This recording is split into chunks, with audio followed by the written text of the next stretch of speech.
Oh man, what a show that was. The New Beginning show in Osaka is over. As of course, like every other one, spoilers ahead for this review. It's time to give my review of the show. It's the New Beginning of Osaka show, the last show of the tour. As we'll start off with the opener, we have Yuji Nagata versus Katsuya Kitamura. As this was my favorite match of the three matches on the of the shows here. As just the physicality was great. I mean, the palm strike exchanges were just brutal. Of course, Nagata's kicks are so awesome. He's the man. God bless him.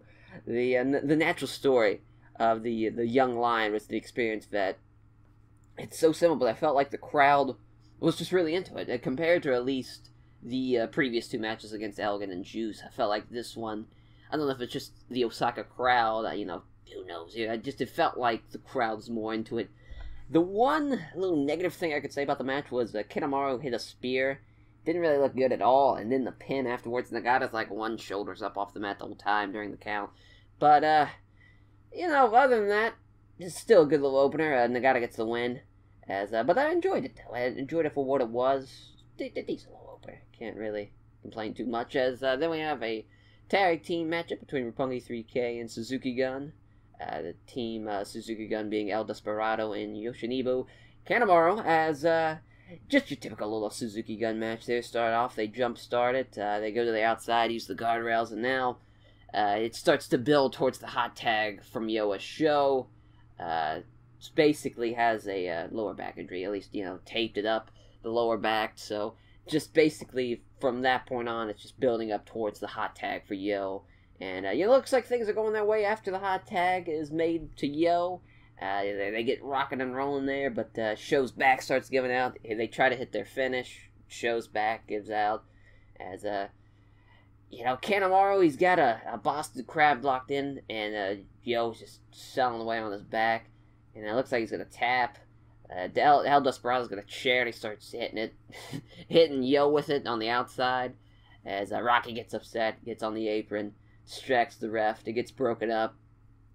Desperado comes back in with the chair now. Hits Show in the lower back with the chair. And Kanemaru hooks on another Boston Crab, and he makes him tap. Makes Show tap out. As I'm very surprised by this, to be honest. I did not expect going into this that the Suzuki-gun team would get the win. But you know what? That's fine, though. This now sets up a junior tag team title match later down the line. Even though with the shenanigans of the chair and whatnot, I'm sure they'll still get the junior tag team title matchup in the future. They get a post-match beatdown, too. Suzuki-gun starts clobbering away on them. As then our next matchup here is the 8-man tag between Taguchi Japan and Suzuki-gun. And this was just absolute chaos. Not that chaos, that's the next match, but just shitty little joke there. As went all over the place there outside the ring into the crowd, just so pretty much like every Suzuki-gun match ever, so really no surprise there. Really, what I was looking forward to the most with this match was the interactions between Minoru Suzuki and Togi Makabe, as their IC title match looming. Yeah, just kind of looking to see what clicks for them, and mostly just strike exchanges, which is fine. That's pretty much what I expect out of Makabe and Suzuki. As Togi Makabe gets the pin on for Taguchi Japan on Takamichi Doku with a King Kong knee drop off the top.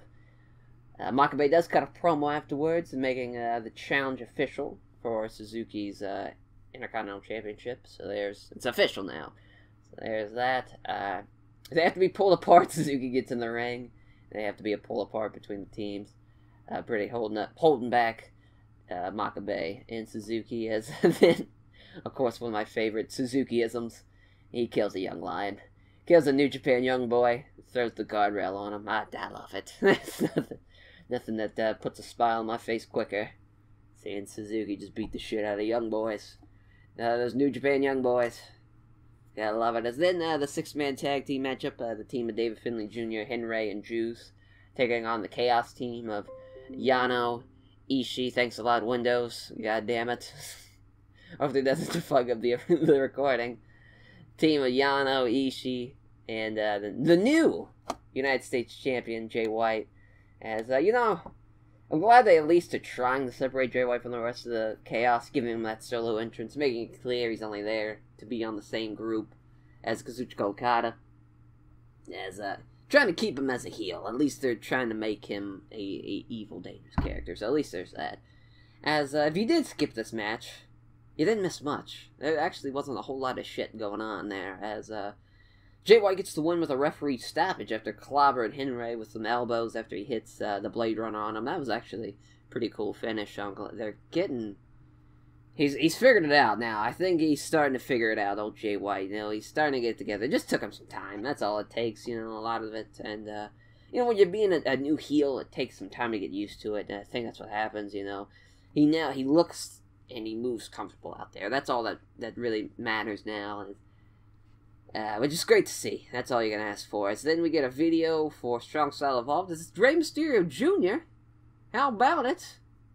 Royal Rumble 2018 participant. Challenging Jushin Thunder Liger, which Liger does accept on commentary. But Rey said this would be his first time wrestling for New Japan. I thought that was kind of weird.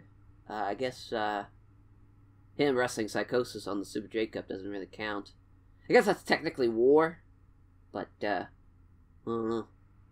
Because, like, what the kind of backstory there is real quick. I know people probably don't care, but Rey Mysterio Jr., they wanted him to be, like, I know Conan wanted him to be on the Super J Cup, but, like, the New Japan officials thought he was too small, so they're like, well, fuck it, just have him be, like, have a match with Psychosis, like, as, like, a filler match. And, like, of course, they killed it, because it's fucking Rey Mysterio Jr. and Psychosis, and everyone's like, oh, God, we made a mistake. When they got to the back, it's kind of funny, but... you know, I'm excited. I'm excited for this. Of course, two fucking legends. They revolutionized the business. And what it means to be a junior heavyweight for sure. Yeah, it should be a fun little match. I think the last time they wrestled each other was probably, what, Starrcade 96? At least it was definitely WCW, that's for sure. As, you know, it's gonna be cool. Can't wait for that. Rey Mysterio Jr. in phenomenal shape. God bless him. He is killing it. As, we start now with the Los versus Chaos one-on-one series matches. We start off with Bushi and Goto. Man, Bushi, of course, this is no surprise. For those who do not know, new to New Japan, Bushi has some of the coolest masks in the wrestling world right now. He looks, those, like, entrance masks he wears are so awesome. His regular masks are cool too, but man, those entrance ones, really cool. Of course, this one, a very Venom-like design, very topical, of course, right now with the movie happening. As, you know, right, and this is a very different style of match you'll probably see on any New Japan show. As, you know, both guys being your prototypical heels, they pretty much all match just try to be the bigger scumbag than the other. And that's all you're gonna ask for in a heel versus heel match. As, you know, some funny little spots. Goto ties Bushi's mask around, like, the top rope, and the young boy's gonna cut him off. Cut off the ropes, cut off the little strings free off the ropes. As, Bushi gets the pin, getting the one over Goto. As, I hope to God, I don't know when they're gonna do it, but I just hope they have, like, a beard versus mask match. That's all I'm saying. That's all I want. You know, let this match not end. Let's not end this right away. Let's keep it going. I loved it. As, the next match, man, This is something. Naito versus Yoshi-Hashi. Yoshi-Hashi jump starts the match during the entrance. Jump starts him in the entrance. Looks to do a dive on the outside. He does Naito's little lucha roll into the Tranquilo gimmick. Holy shit. I was losing it, dude. That was crazy. The crowd was going nuts. The intensity was kept after the building of the feud throughout the tours. As, I mean, Yoshi-Hashi has just been just showing that intensity throughout this feud. And here, I mean, like, the first 5 minutes of the match, Yoshi-Hashi took a bump on the apron. Like, it was crazy. The one thing that, like, the Osaka crowd just could not make up their minds on what they wanted to do with this match. Like, when Yoshi-Hashi attacked Naito during his entrance, they booed him. when Naito started getting his offense in, they started booing him like, God damn it, Osaka, make up your mind. But we saw a ramp spot. Ramp. As Yoshi-Hashi hits a neck break on the ramp. And just the physicality. I cannot stress this enough, man. The physicality. My God, I can't even talk. The physicality of this match was just... I feel like, because Naito really doesn't have those physical matches for the most part. There's sometimes you'll see a spurse of it, but this one, throughout it, just was very physical. As, I just felt like it was one of his most physical matches that have his run here so far. As the Los Ingobernables de Japón leader, but he gets the win with the Destino. As this is just a really good match. A good bit of this really has to give credit to Yoshi-Hashi, man. Bringing the intensity of the feud. He just made it feel like a bigger deal than what a lot of people probably would have thought of when this match was first announced. At least for me, anyways. I feel like he's also an underrated guy for the most part. A lot of people don't really talk about Yoshi-Hashi being a great talent. Because I think he's very good. I think he's very solid. He's talented. Obviously, with New Japan, they're so great. They're the apex of wrestling right now. It's hard to be that standout guy when everybody else is so great. But, for the most of the new people watching New Japan, new to watching New Japan, a lot of news in there. Right there, I feel like they're probably like, Yoshi-Hashi's not someone they set out to see. And then when they see this match, they're like, man, this guy, he's got a good streak about him. Like, he really showed a great personality, showed some killer instinct there, and that can go a long way for him, so. But after the match, Taichi attacks Naito, as he's been saying on Twitter that he's been wanting Naito for his, little 15th anniversary show, and looks like he's gonna get it. Honestly, not expecting a whole lot from that one. That's gonna be, that might be bowling shoe ugly. That might not be that might not be a good match. But if there's someone who's gonna carry Taichi, or who am I? If there's someone who's gonna carry Naito, it's Taichi. Who are we kidding now? That's gonna be a tough challenge for old Naito there. But we'll see how it goes. As then we have what quite possibly may be the weirdest video package in the history of New Japan for a pro wrestling match, with the Hiromu Takahashi and Will Ospreay, as they, of course, playing up from Hiromu calling Ospreay a cat and showing up close-ups on this cat. It's just so weird, man. I loved it. It's a Hiromu Takahashi match. Of course, it's going to get weird. As, no surprise, though, this match starts out fast, and this one, just to save some time here, I won't go fully in-depth with this match, because basically every single thing these guys did was awesome. If you like the current Super Junior style of the 2010s, rather, you will love this. There is no doubt in my mind. I fucking did. Alright, that's for sure. The absolute highlight of this match for me was when Will Ospreay went for the time bomb gimmick, and Hiromu reversed into a Canadian Destroyer. Holy fucking shit. That was incredible. You need to see this match. If you don't watch this whole match, you need to at least see the GIF just for that spot. It was insane. Ospreay gets the win with the Oscutter there, as retains the match. Retains the IWGP Junior Heavyweight Championship as the first successful defense of the show, and also for him in this new reign. So there's that. As that match was just incredible. Wow. Jesus, that was, for me, that was 5 times better than the Fatal 4 match at Wrestle Kingdom 12, and that was still a really, really good match. But that just blew it out of the water. Jesus Christ. That was amazing. Dear God. As now we have the co-main, never openweight title match, Evil versus Goto. Not gonna lie, this is very much a cool-down match for me after that junior title match. Obviously, there's going to be a change of pace going into it. 2 completely different styles going from the junior heavyweight title to the never openweight title match. But, I'm glad, it's nice to have a nice flow throughout the card. So, it's nice to have a little rest spot there. But, I still was excited to see how it would unfold. And Goto gets the win. Goto gets the win, rather.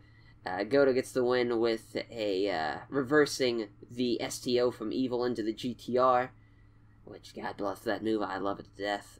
Retaining his never open-weight title matchup, another successful defense on the show. As then we have the main event. Holy fuck. IWGP title match. Sanada taking on Kazuchika Okada, the IWGP champion, the longest reigning IWGP champion. God bless him. As the match I've been looking forward to the most throughout this entire tour.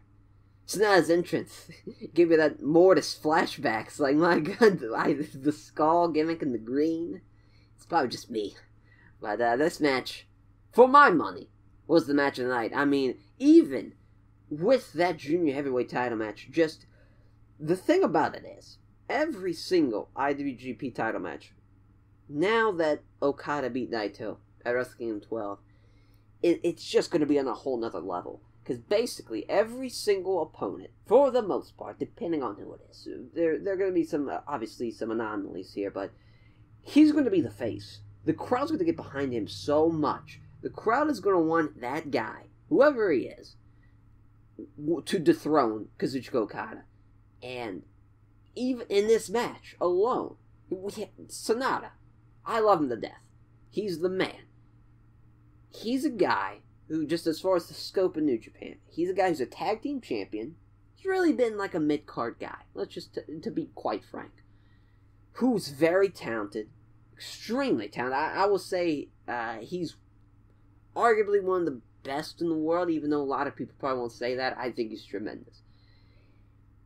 The crowd got behind him the whole time, and it was fantastic. The story of having this underdog, a guy that nobody thinks he's going to win. Now, I'll give New Japan credit. A lot of people on Twitter, I don't know what the deal was. They were really wanting and expecting Sanada to get the win. I was like, oh, I don't know what's going on here. Like, I don't understand it. I'm glad that New Japan got people so invested in this and built up Sanada to such a platform.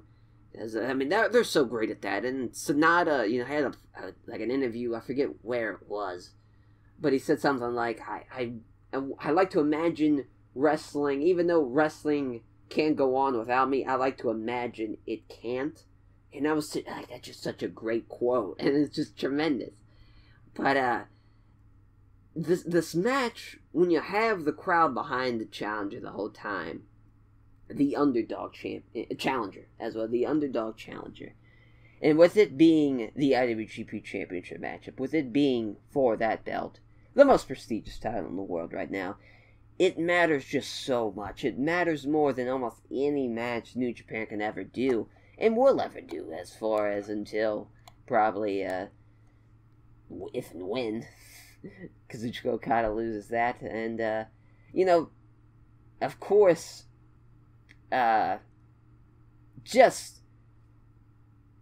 this was itself, the sequences throughout this matchup were fantastic. I was losing my mind pretty much the whole time.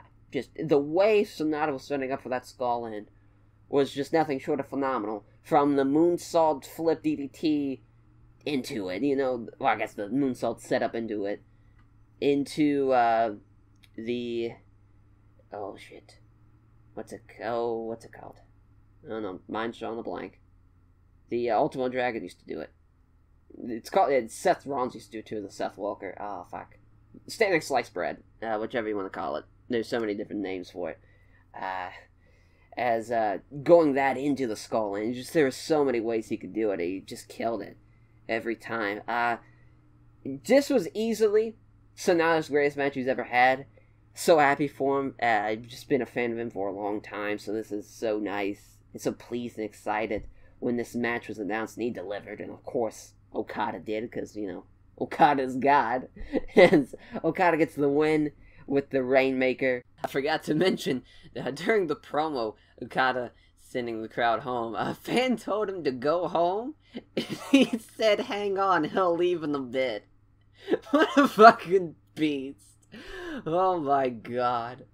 He's the man, but, yeah, you know, of course, that was just funny, but he, also said that out of all the LIJ guys, you know, they're great, but he's 100 times better than them, and hyping up that if, anybody could win the New Japan Cup, but it doesn't matter, he'll take on anyone, and,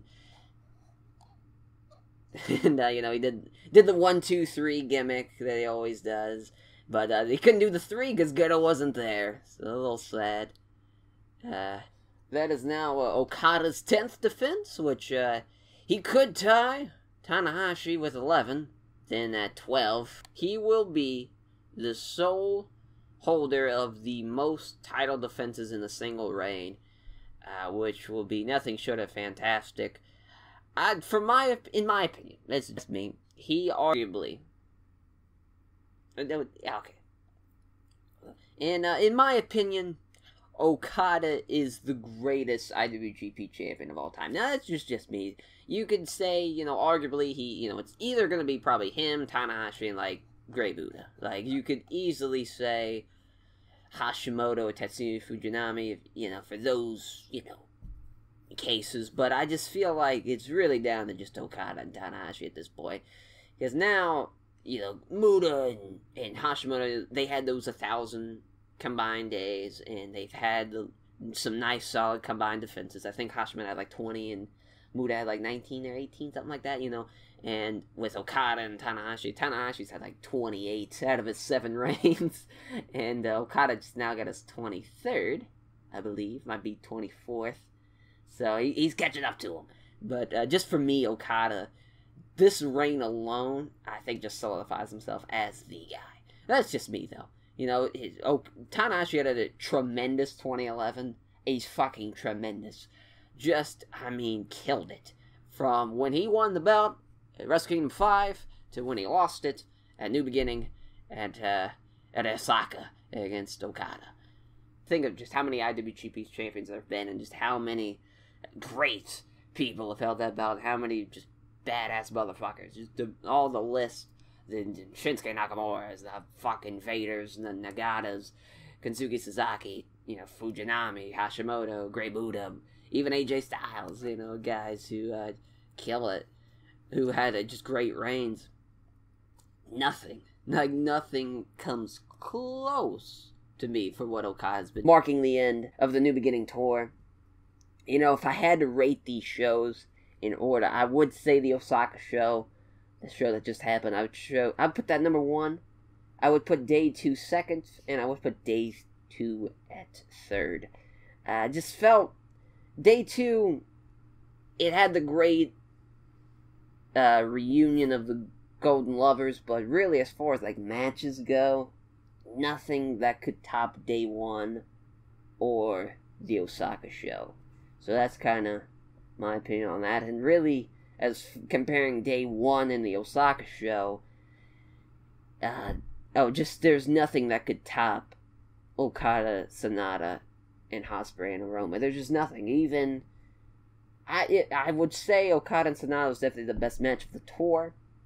And then, depending on how I'm feeling, I would put Ospreay Hiromu too, but there might be a day where I'd be like, oh, you know what, I'll put Tanahashi Suzuki too. You know, just depending on what I'm feeling. But that will do it for this video. I kind of fucked up a lot during this. I'm just so excited. That was such a great show. All over the place. So I'm bolted with energy. But as the next videos you will be seeing, the next preview reviews will be on Honor Rising, which will be happening later on in the month of February, I believe. The shows are going to be the 24th and 25th. Don't quote me on that. As we'll see you then.